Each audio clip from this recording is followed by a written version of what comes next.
কয়েকদিন যাবৎ ভাবতেছি সকালবেলা ঘুম থেকে উঠবো, যতই অ্যালার্ম দেয় অ্যালার্মের মতো অ্যালার্ম বাজে, আমি ঘুমিয়েই থাকি। ঘুম থেকে উঠে দেখি 10:30 11টা বেজে গেছে। আসসালামু আলাইকুম বন্ধুরা, আমি রমজান ঢাকা থেকে বলছি। কেমন আছো তোমরা? নিশ্চয়ই ভালো আছো। সকালবেলা এক জায়গায় যাওয়ার কথা ছিল, এই জন্য ফোনে অ্যালার্ম দিয়ে রাখছিলাম। অ্যালার্ম বাজছিল, একটু মনে পড়ে, কিন্তু অ্যালার্ম বন্ধ করে দিয়ে আবার ঘুমাইছি। ঘুম থেকে উঠে দেখি 11টা বেজে গেছে, এই জন্য সেখানে আর যাওয়া হয়। যাওয়ার কথা ছিল আমার ছোট ফুপির বাসায়। ছোট ফুপি যেহেতু উত্তরাতে থাকে, আর সকাল 8টার দিকে একটা কাজ ছিল, ওই কাজ করার জন্য যাওয়ার কথা ছিল। ফুপু সকালবেলা অনেকবার কলও দিছিল, কলও কেটে দিছি, আর আমার ফোনে যে অ্যালার্ম বাজছিল সে অ্যালার্মও কেটে দিয়ে আমি দিব্যি ঘুমাইতেছিলাম। যাই হোক, আমি ভাবলাম ফুপু আবার রাগটাগ করলো নাকি, পরে ফোন দিয়ে বললাম ঘুমে থেকে উঠতে পারে নাই। ফুপু বললাম বুঝতে পারছি তুই ঘুমাইতেছিলি, এই জন্য আর বেশি ফোন দেই নাই। যাই হোক, ঘুমে থেকে উঠে একটু বাইরে গেছিলাম, প্রতিদিনকার মতো নাস্তা করে আসলাম, এক কাপ চাটা খেয়ে বাসায় চলে আসলাম। আর যাওয়ার আগে পটলা মুরগির গোস্ত বের করে রেখে আসলাম, যাতে নরম হয় আর আমি বাসায় এসে তাতে রান্না করতে পারি তাড়াতাড়ি। ভিডিওর প্রথমেই কিন্তু দেখছো আমি পেঁয়াজ, কাঁচামরিচ, রসুন ছিলে নিছি শেষে দেওয়ার জন্য,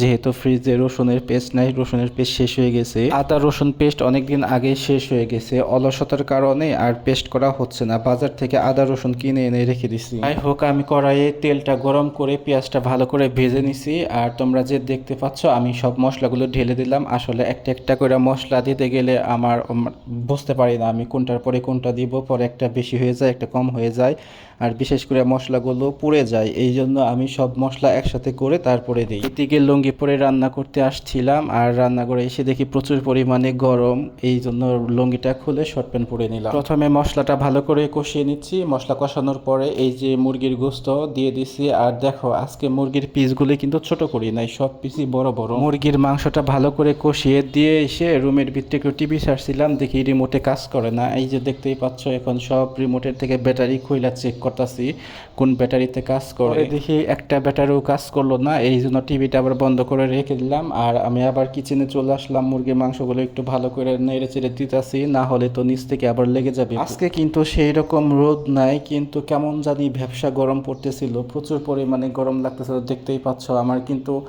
মুখ টুক একদম ঘেমে গেছে, শরীর টরিল একদম ঘেমে গেছে। আর দেখো, এই যে মুরগির মাংস রান্না করতেছি, ফ্রন্ট সাইড থেকে সেলফি ভিডিও করে নেই। আর আমি এমনিতেই মুরগির মাংস রান্না করি, কিন্তু আজকে মুরগির মাংস যে কষাইতেছি এত সুন্দর গন্ধ বের হয়েছে, মনে হচ্ছে অনেক মজা হবে। দেখো, কষানোর ভেতরে আমি কয়েকটা আলু কেটে রাখছিলাম, আর মুরগির মাংসতে দু একটা আলু না দিলে কিন্তু ভালো লাগে না, এই জন্য কয়েকটা আলু কেটে রাখছিলাম, সেগুলো দিয়ে দিছি। ওইদিকে মুরগির মাংস রান্না বসিয়ে দিয়ে রুমে চলে আসলাম, রুমটা একটু ঝাড়ু দিতে। প্রতিদিন রুম ঝাড়ু দেই, তারপরও কই থেকে জানি ময়লা বের হয়। ঝাড়ু দিতেছিলাম আর চিন্তা করতেছিলাম 2 দিন পরে যেহেতু সময় পাবো, তখন একদম বাসাটা পুরো ডিপ ক্লিন করতে হবে, একদম খাটের নিচ থেকে শুরু করে বাসার চিপা চাপাই যেখানে আছে সব জায়গাতেই ময়লা বের করতে হবে। বাসা ক্লিন করার পরে কিচেন রুমে এসে তরকারিতে ঝোল দিয়ে দিলাম। আর দেখো, আজকের তরকারির কালারটা এত সুন্দর হয়েছে, মনে হয় খেতেও না কত মজা লাগে। তরকারি চুলায় বসিয়ে দিয়ে আমি চলে আসলাম বাইরে সাবান কিনতে। বাথরুমে দেখি সাবান নাই, আর আমার মনেও ছিল না সাবান নিতে। বাসায় এসে দেখি তরকারি রান্না শেষ। তো বন্ধুরা, ভিডিওটা ভালো লাগলে একটা লাইক কমেন্ট শেয়ার করে দিও।